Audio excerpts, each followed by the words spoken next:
Hello दोस्तों, आज की एक और नई कहानी में आपका स्वागत है। आज की कहानी का नाम है बूढ़ा और सफेद घोड़ा की कहानी। अगर आपको कहानी अच्छी लगे तो वीडियो को लाइक और चैनल को सब्सक्राइब कर देना। तो चलो शुरू करते हैं। एक बार एक गांव में एक गरीब बूढ़ा रहता था। वह बहुत गरीब था, फिर भी उनके पास एक सुंदर सफेद घोड़ा था। इसके कारण राजा के लोग भी उनसे ईर्ष्या करता था। उसे उस सफेद घोड़े को बेचने के लिए राजा की तरफ से अच्छी कीमत दी गई थी, लेकिन बूढ़ा आदमी यह कहते हुए मना कर देता था, यह मेरे लिए सिर्फ घोड़ा नहीं है, वह एक व्यक्ति और मेरा अच्छा दोस्त है। क्या आप किसी व्यक्ति या दोस्त को बेच सकते हैं?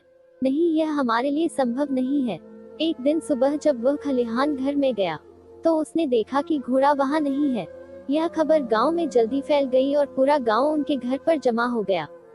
गांव वालों ने कहा, तुम मूर्ख बूढ़े हो। हर कोई उस घोड़े को पाना चाहता था। सभी जानते थे कि किसी दिन यह घोड़ा चोरी हो जाएगा। आप उस घोड़े को अच्छी कीमत पर बेच सकते थे, फिर भी आपने उसे रखा। अब घोड़ा चला गया है, यह आपका दुर्भाग्य है। बूढ़े आदमी ने जवाब दिया, सच तो यह है कि घोड़ा स्थिर नहीं है। बाकी सब कुछ जो तुम कहते हो वह एक फैसला है। आप कैसे जानते हैं यह दुर्भाग्य है या नहीं? लोगों ने जवाब दिया, हमें मूर्ख मत बनाओ। आपका सफेद घोड़ा चला गया है, यह आपका दुर्भाग्य है। गांव के लोग उस पर हंसे और चले गए। उन्होंने कहा कि वह पागल है, वह उस घोड़े को बेच सकता था और गरीबी में जीने की वजह एक बेहतर जीवन जी सकता था। कुछ दिनों के बाद सफेद घोड़ा जंगल से वापस आया। उसके साथ कुछ और जंगली घोड़ा भी आए। गांव के लोग फिर उनके घर पर इकट्ठा हो गए और बोले, आप सही थे, यह दुर्भाग्य नहीं बल्कि आशीर्वाद है। अब आपके पास और भी सुंदर घोड़े हैं, आप उन्हें प्रशिक्षित कर सकते हैं और बेच सकते हैं। बुरे ने उत्तर दिया, फिर से आप बहुत दूर जा रहे हो। बस आप यह कहे कि घोड़ा वापस आ गया है और अधिक घोड़ों का होना एक आशीर्वाद है।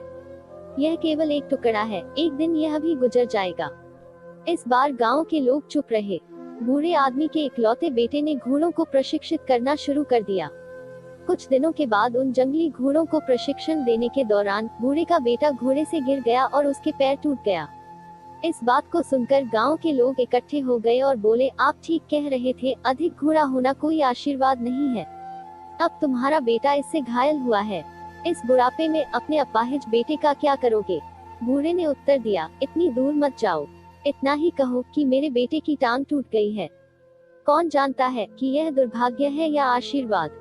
किसी को नहीं मालूम। एक महीने बाद युद्ध के कारण गांव के सभी युवाओं को सेना में भर्ती होने के लिए मजबूर होना पड़ा। इसीलिए युवाओं के माता पिता और गांव के सभी लोग रो रहे थे। गांव के लोग बूढ़े आदमी के पास आए और कहा, हमारे बेटे हमेशा के लिए चले गए। आपके बेटे की चोट लगना वरदान साबित हुई है, कम से कम वह जिंदा है और आपके साथ रह रहा है।